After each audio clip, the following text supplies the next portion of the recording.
Welcome filmmakers, fans, and friends to Indie Cinema Showcase, your #1 source for filmmaking, conventions, and everything in between. I'm Christina Carmona. And I'm Nando. Together we'll be bringing you the best and brightest that Florida has to offer with a focus on Central Florida.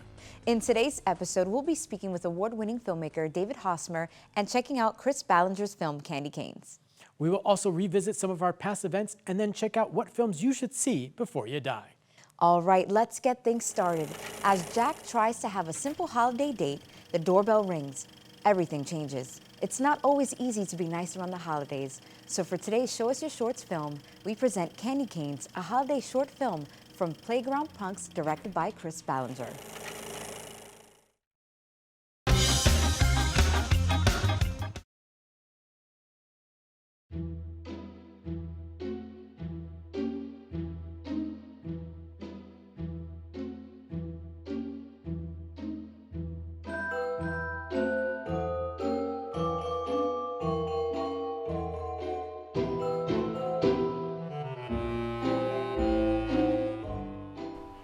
I just want to tell you how happy I am to be able to spend the holidays with you this year.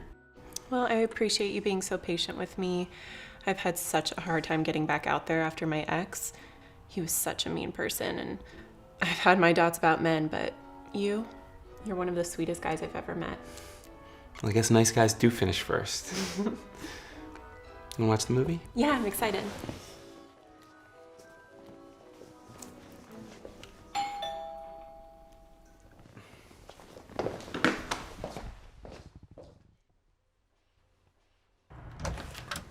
Well, hello there. How can I help you? Merry Christmas. I'm here to spread some holiday cheer. I'm selling candy canes for my school. I really hate to be a pain, but will you buy a candy cane? Deck the halls with boughs of holly. Yes, I will buy a candy cane. How much are they? Only $1. That's less than a cup of coffee. You are so adorable. I'll take 2. Thank you. Merry Christmas. You too. Merry Christmas. We wish you a Merry Christmas. We wish you a Merry Christmas. We wish you a Merry Christmas and a Happy New Year.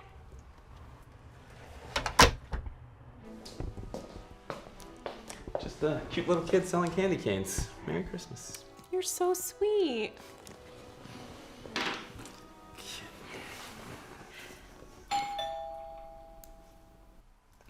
One moment.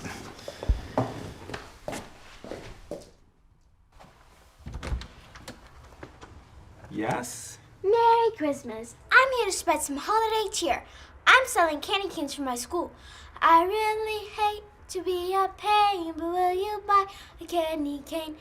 Deck the halls with Listen, you know I just bought 2 candy canes from you a minute ago. That's enough cheer for one night. They're only $1. That's less than a cup of coffee. Yes, I know this, because you just said that a minute ago when I bought some. You just changed your jacket and put glasses on. We wish you a Merry Christmas. We wish you a Merry Christmas. Okay, listen, this is obviously very important to you, and it is the season of giving, so how much is a pack? $10. That's less than a cup of coffee. Yes, I know that, because you just said it 2 times actually, but I'll take one. And again, Merry Christmas.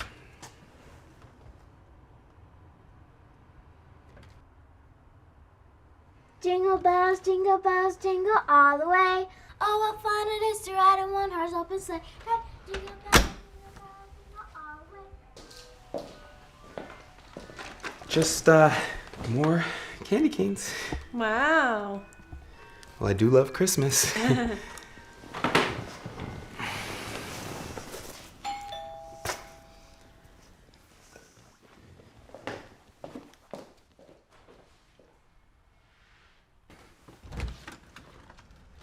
Okay, are you kidding me right now? Is this a joke? Is there like a camera here or something? Merry Christmas. I'm here to spread some holiday cheer. I'm selling candy canes from my school. I really hate to be a pain, but will you buy a candy cane? No, I will not buy another candy cane from you. Oh, don't look at me like that. Okay, fine. Okay, this is so important to you that you've now resorted to criminal activity? There's fraud. I'm pretty sure there's no solicitation signs all over the neighborhood. Did your parents put you up to this? They're only $1. That's less than a cup of coffee. Okay, we're back to that. How many canes you got in the box? Candy canes? How many are in the box? I'll just buy them all from you, and then you won't ring my doorbell anymore. 9 boxes, so that's $90, which is like way more than 30 Starbucks. I can't believe I'm spending $100 on candy canes. Merry Christmas, and I really think you need to rethink your life. Oh, and I don't care if you sing anymore. I'm shutting it.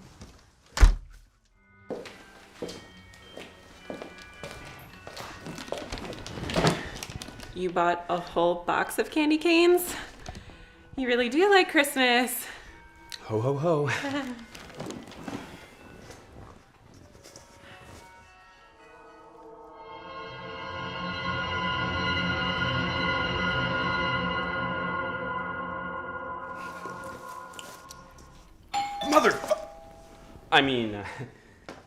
Must be another holiday guest. Be right back.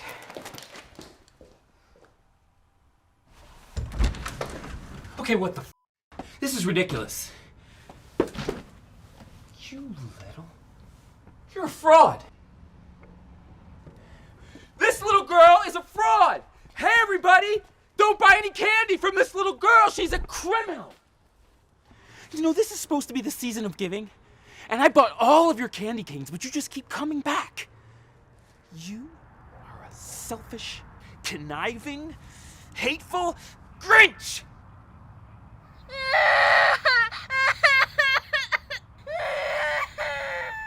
Oh. Yeah, you see that? That's fake too! She's like Meryl Streep! You know, if I was your father... Excuse you! You ought to be ashamed of yourself. It's okay, baby. Mommy's here. And it's Christmas time, too. We're getting out of here. Let's go. Ariana. Anai. Toby. Let's go.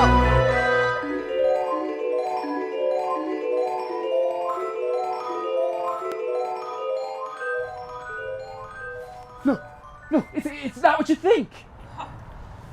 Do not call me or message me or talk to me ever again. But I thought she was the same girl.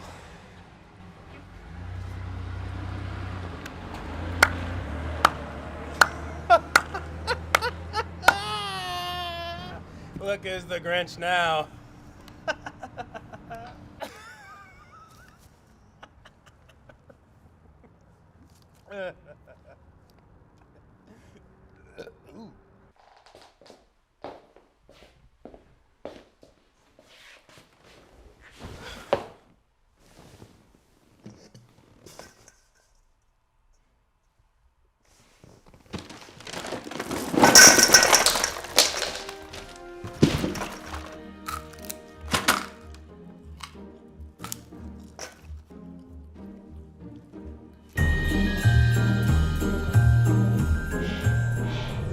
Our next guest majored in telecommunications at Bowling Green State University with a passion for writing and directing short films. He won Best Documentary, Audience Award, as well as runner-up Best Picture at the school's film festival. After graduation, he worked on a syndicated Goofy News morning show called The Daily Buzz, based here in Orlando, Florida. So for today's Industry Insight, we sit down with David Hosmer.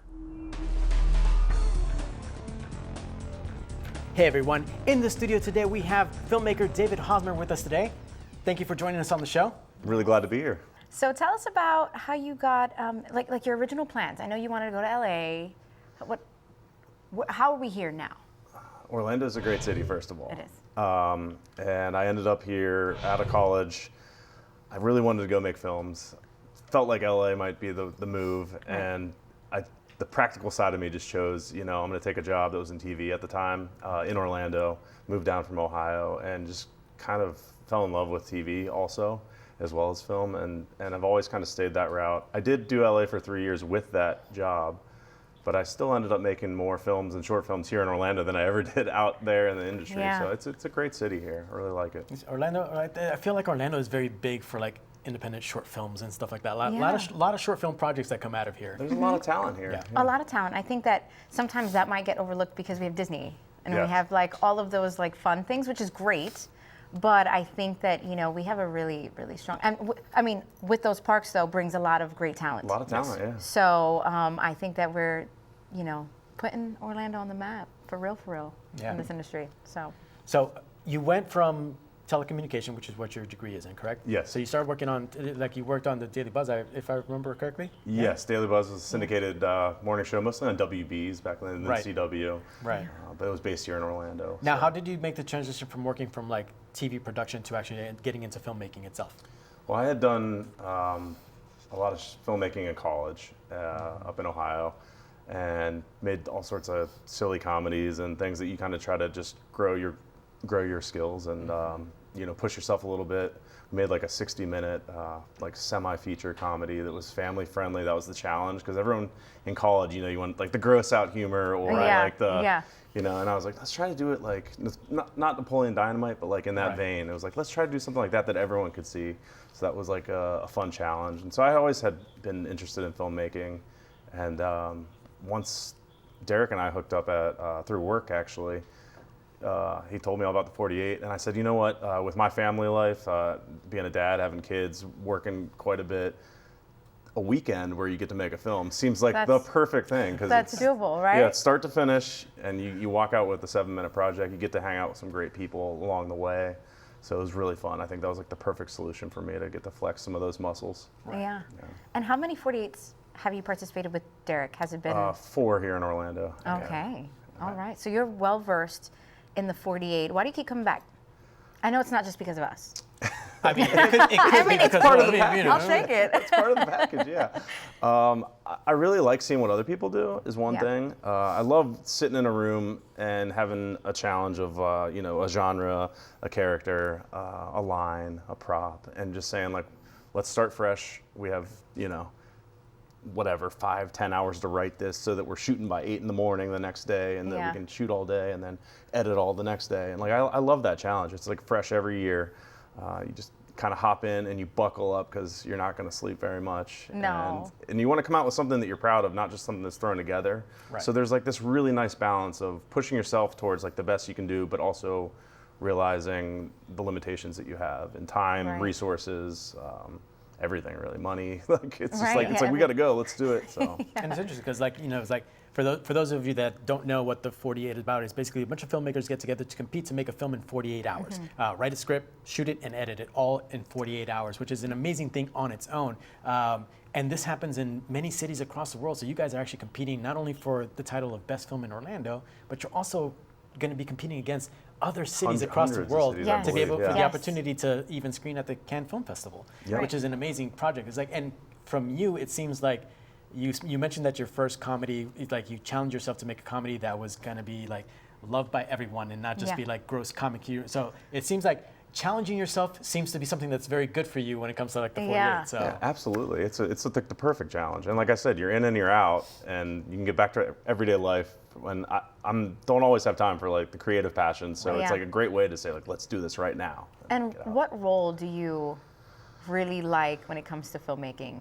I love the writing. The writing. And Derek and I work together on that, and always been kind of writing partners, even at work, and so that's probably my favorite part. Right. Yeah. And how have you grown as a filmmaker in this time?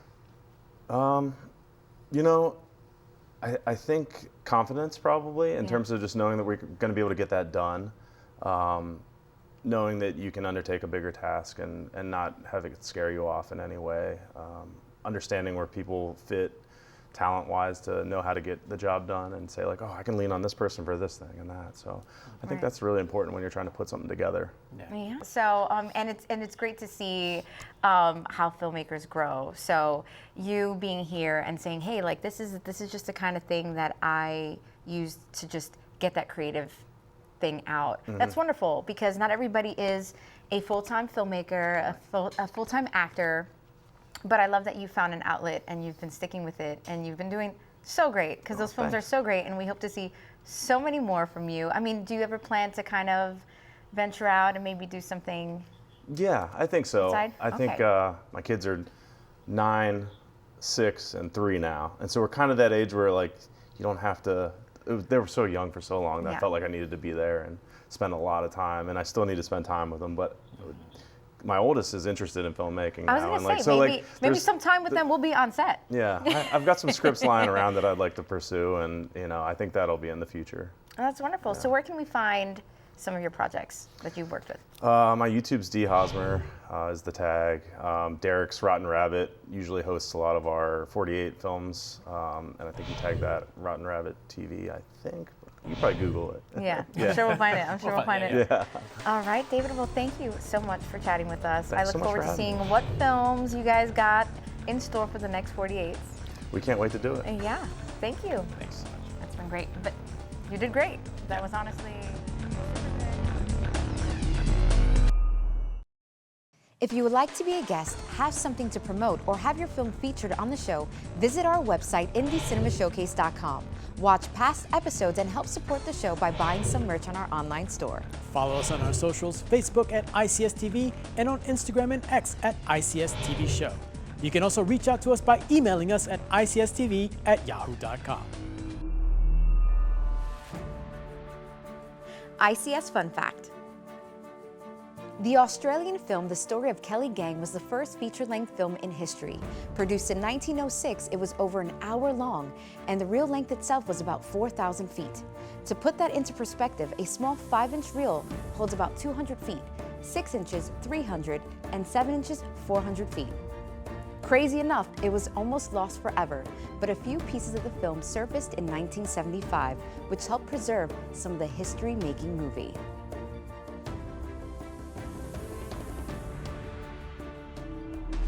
Welcome back. Now it's time for our segment we like to call On Location with ICS. In this episode, we visit Orlando Vintage Clothing and Costumes, one of the coolest shops you'll ever visit. And I got to speak with the owner, Lisa Smith. Hey guys, I'm here with Lisa Smith, proprietor of Orlando Vintage. Thank you so much for letting me in here and chatting with me today. Well, thank you for giving me a call and having so much interest in my business. I appreciate that too. Of course, there's really nothing like this place. So tell us the history. Well, the shop, I started back in 1995. I was over in College Park on Edgewater Drive, and I had about 540 square feet of space. And that's where I started, and then up until 2016, I ended up here. I bought the building then and expanded and haven't looked back. How did you get started with vintage clothing? Vintage, well, I always loved fashion, and vintage was still readily available. You could still find it in thrift stores and things like that. Right. And I love the history of the clothing and the quality and the authenticity of it. Right. I was a big movie buff, so I watched a lot of old film and really appreciated fashion from an early age. Right. And where do you find your clothing? Well, honestly, most of the time it finds me. I mean, even today we had a lovely donation from a woman in the neighborhood who brought us some really great things, including the dress she wore for her wedding, which isn't a typical wedding dress, but an Asian-inspired gown. But oftentimes people bring their things in or their collections in when they're ready to let them go. We also go out and shop, so we go to big flea markets like the Brimfield Flea that's going to be happening real soon here in September. So. Right. And then when people walk in here, because I know when I walked in here with the music and everything, it just screams vintage, and I love it. So what can they expect? Well, generally you can expect a fully stocked store with lots of desirable things. We're open 5 days a week, Tuesday through Saturday, 11 to 6. We have real consistent hours. We have for the last 28 years. You can get a variety of things for men and women. You can pick up any kind of dress you need, whether it's a disco dress or a traditional little black dress. Here, we always have those items in stock. Right. Plus, we have a really large vintage rental collection. That's the rack behind us. It's the dry cleaning rack. It still moves. Nice. I love that. I'll maybe show you later. Yeah. And it has costumes from the 70s, 80s, the 60s, the 50s on there, plus Victorian, Edwardian, those types of things as well. That's amazing. And one of the biggest things that caught my attention is that you worked in film. So yeah, I provide wardrobe for film and television. So a show like Stranger Things, Marvelous Mrs. Maisel, There's also recent shows like Love and Death that was a big hit. Yeah. And Candy. And films like Nice Guys and Men in Black 3. They'll contact me. They'll be like, Lisa, we've got this production coming up. It's in this period. Here's our storyboard. Here's our color palettes. Here's our scene detail. And I ask lots of questions because question is power. And, you know, I need more 1000%. information. I need more information to do a good job for them. 1000%. I love So- how that kind of made that full circle. You started because you loved the films and watching, and then now here you are.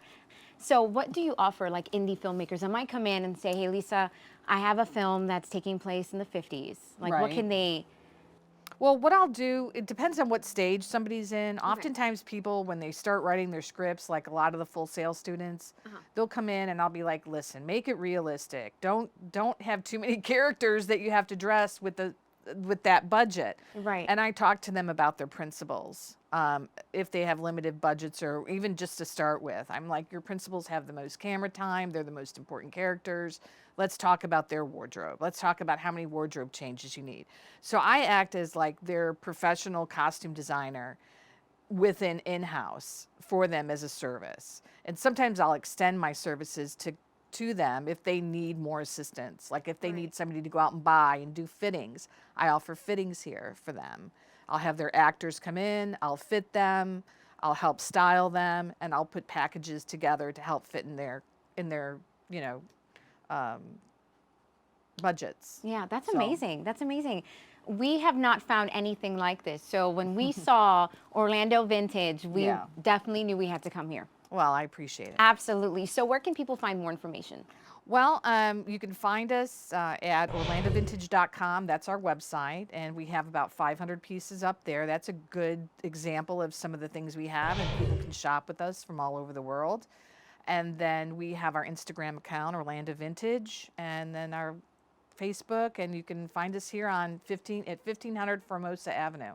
In College Park. We're kind of between College Park and Winter Park. We're Winter Park address, but we're a College Park shop. Right. And we're a little isolated because this building was once a grocery store in the 50s, and It's it all was a vintage. neighborhood I love grocery it, store, yeah. and so it kind of sits along all these residential homes. But I like the coziness of it. I like I don't know. It's got a groove.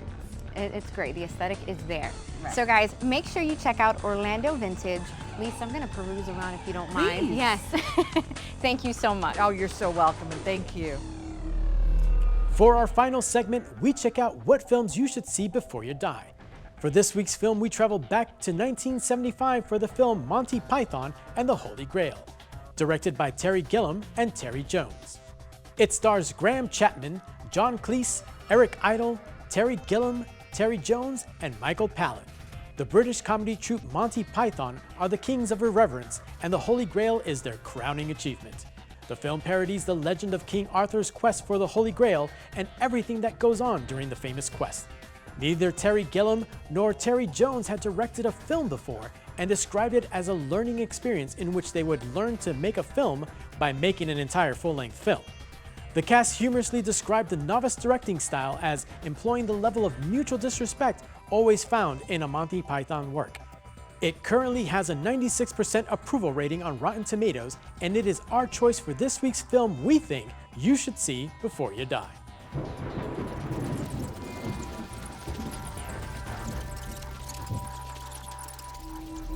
Well, that's all the time we have for this episode of ICS. We want to thank David Hosmer for sitting down with us and Lisa Smith from Orlando Vintage Clothing and Costumes. We hope you learned something new, saw something that you loved, or got inspired to get off the couch and go make a movie of your own. Who knows? It might be good enough for us to screen on the next Indie Cinema Showcase. Don't forget to follow us on our socials, Facebook at ICS TV, Instagram at ICS TV Show, and YouTube at Indie Cinema Showcase. If you want a chance to have your work, event, convention, or film festival featured on ICS, send us an email at icstv@yahoo.com. Until then, the set is closed, and as they say in the film industry, that's a wrap. See you next time.